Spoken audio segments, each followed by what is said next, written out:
Hi everybody, it's Mike from Tennis Theory. I wanted to break down the 3 essential steps needed to hit an effective slice serve. So, bottom of the screen we have Milos Raonic. He's going to be serving out wide here, as you'll see in a moment, to Djokovic. First step, step number 1. Let's take a look at his toss. So, okay, we're going to roll the clip. Once it gets to the peak, I'm going to pause it, okay? And you're going to notice that Milos tosses it right around 12 o'clock. So if we're using a clock to give some sort of concept of visual analogy, all right, we're going to measure it based on where Milos's head is. So you're going to see here that it's right around 12 o'clock. Let me roll it just a little bit more because it does bend back. All right, there we go. That's what we wanted. So again, 12 o'clock right above Milos's head. Okay, that's the first step. Again, if it ends up being around 1 o'clock, you can certainly get away with that. The reason being that Milos keeps it at 12 o'clock is that it does make it more difficult for Djokovic to pick up where he's going. So, from this position, Milos can hit, he could flatten it out, he could kick it, he could bend it out wide.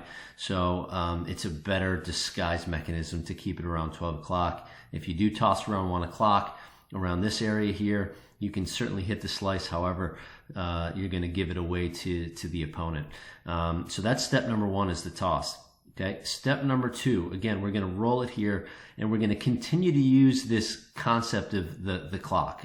You've probably maybe heard, if you work with a coach, it's a common analogy to help give you some visual reference of tossing points and impact points. So again, if we're looking at the top of the ball as being 12 o'clock, bottom of the ball as being 6 o'clock, this edge of the ball would be 3 o'clock. Take note here where Milos impacts the ball. You're going to see that it's right around the 3 o'clock marker.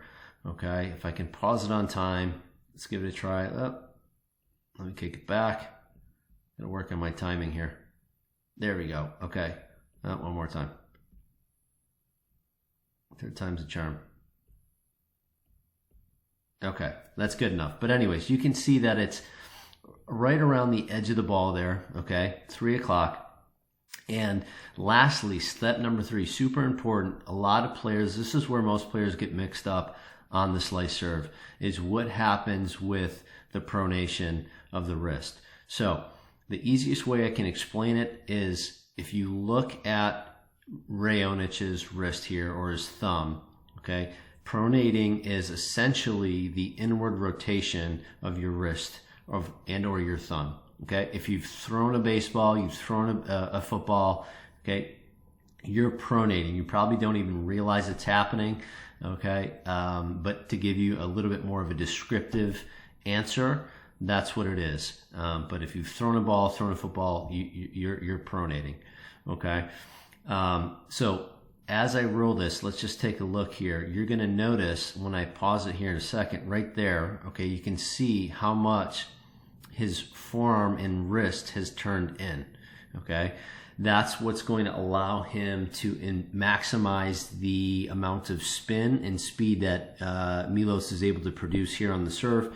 And lastly, for the outcome, right, this is what makes the serve so effective, is once it's spinning, you can see it's how much it's curving. Milos locates it extremely well on the outside of the box, and it continues to curve, which then pulls it away from Djokovic out of his reach. So again, that's what makes the slice serve so effective.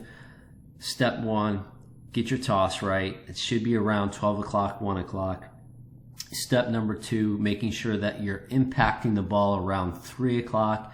And lastly, step number 3, ensuring that you are pronating, not supinating around the edge of the ball to maximize the spin and speed that you get. Okay, give it a try, experiment with it, have fun, and hope this quick breakdown helps a little bit.